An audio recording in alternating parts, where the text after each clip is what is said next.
I'm Vanessa and I am a relationship and divorce coach. And I wanted to talk today about if someone knows they're unhappy in their relationship, or it is not healthy, or they just don't know whether they love their partner anymore, and they are stuck in indecision and cannot make that decision to leave or end the relationship or take that next step. And I am seeing lots of clients like this at the moment. They're kind of stuck in that indecision, and then they also are kind of living in hope, hoping that their partner will change or it will become the relationship that they want it to be. So I just wanted to kind of come on and talk about that a little bit, and please do ask me any questions if you want to. That is absolutely fine and I welcome it. The first thing to say is we need to see and kind of listen to what is in front of us now and what is going on, and living in hope that a relationship is going to be this amazing thing, or that our partner is going to change dramatically, or that there's this potential for this amazing relationship, is not the way that it works, unfortunately, because we can get stuck living in hope for years. Some people do. And hope gets you nowhere. We have to have concrete actions and concrete words rather than just hope this relationship is going to get better. So that's the first thing to say. We should be in the present and looking at what is going on for us, and not just thinking this is going to get better and we just stay there in that hope. If you feel like you're in a relationship where you're not happy, it's not healthy, it may be toxic, and this has been going on for a long time, and you know you don't actually want to be in this relationship anymore, you've kind of made that decision, but you just cannot take the next step, what can help you with that? The first thing to say is that you need to look at what is actually stopping you from taking that next step.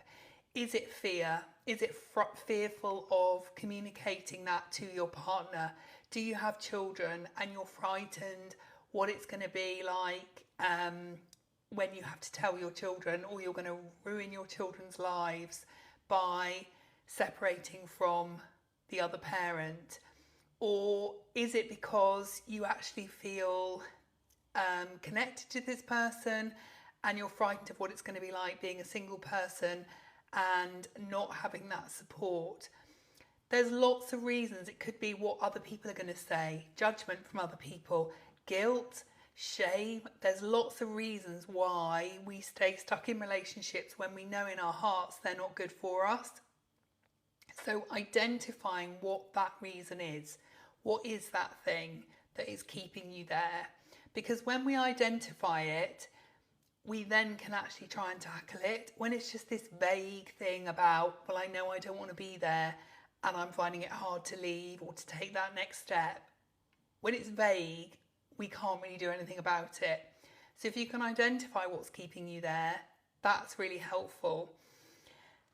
And kind of take off the rose-tinted glasses, because very often when we're trying to make these decisions or take those next steps, we have these romanticized ideas of our partner and relationship. We tend to think about all of the things that they did well, all of the things we like about a relationship, and we kind of forget about the stuff that is making us feel unhappy, unloved, unvalued, and what is actually making us think we should get out.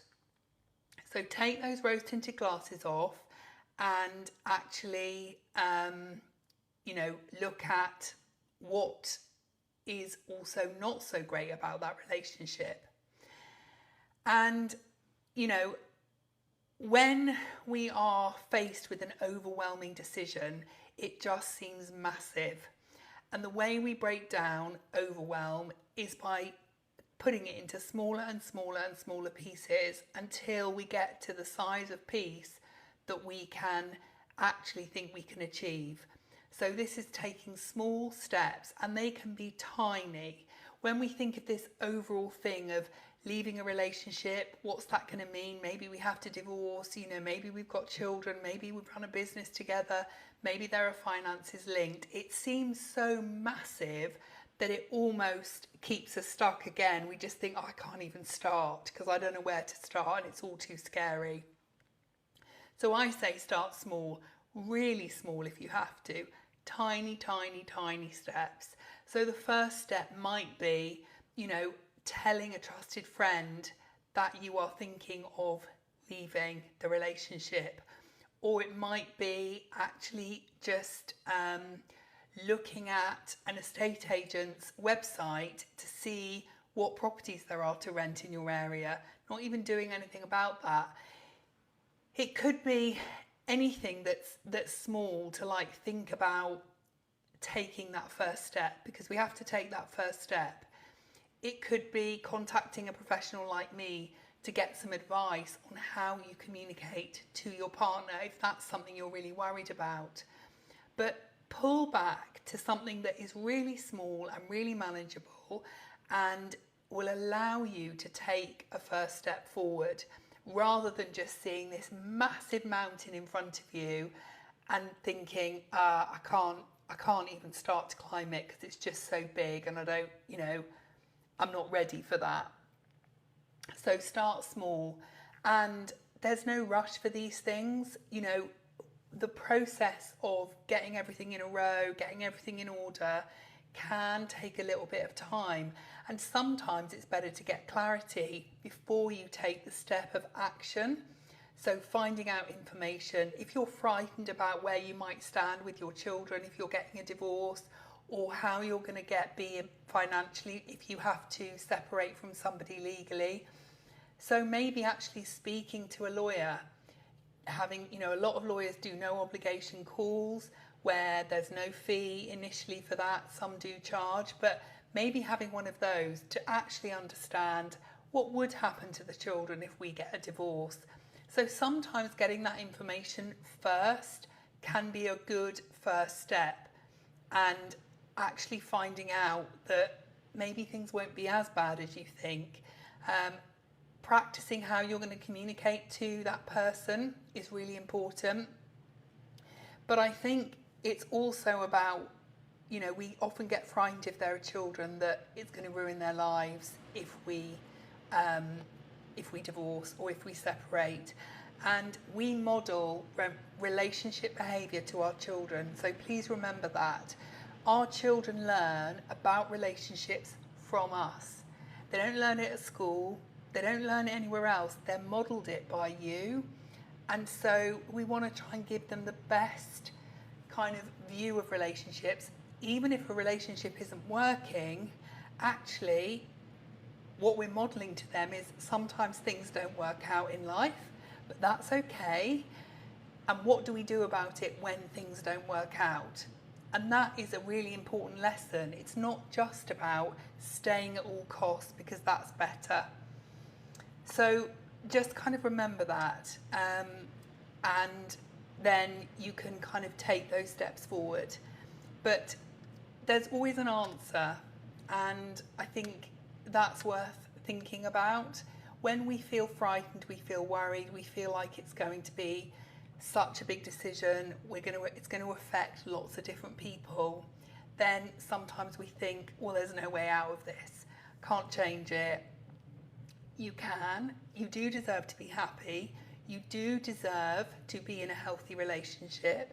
So particularly if you feel like your partner does not value you, your partner does not know your worth, your partner is disrespectful to you, or worse, your partner is abusive to you, then please remember you deserve better than that.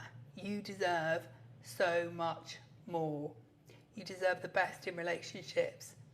And only you can make the changes. We can't make somebody else change, sadly, as much as we might want to. So please remember those points. You can make changes. Start really small. However small is small enough for you to take that first step. And then we build and build and build. Get support if you need it.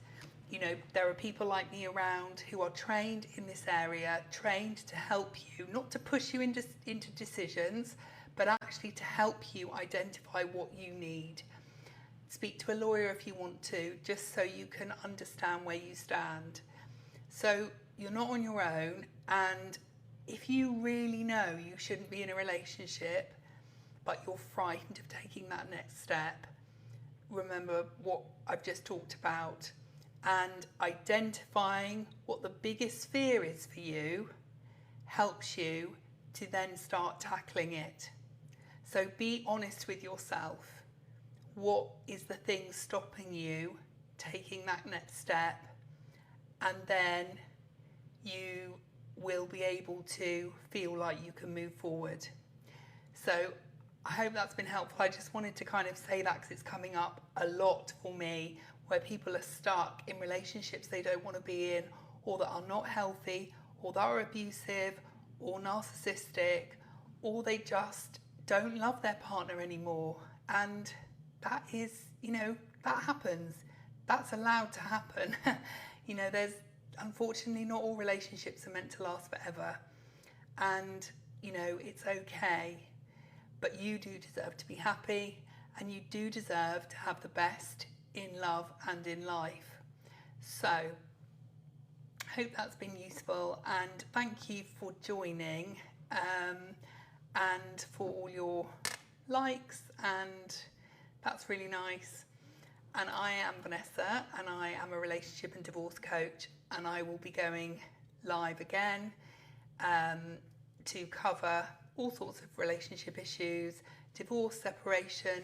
Please do message me if you have any questions or would like to me to cover a particular topic. Please do follow me, and obviously if you want one-to-one coaching with me, then that is available as well. So I'm going to end the live here, and I hope you have a great day, and thank you so much for joining. Bye.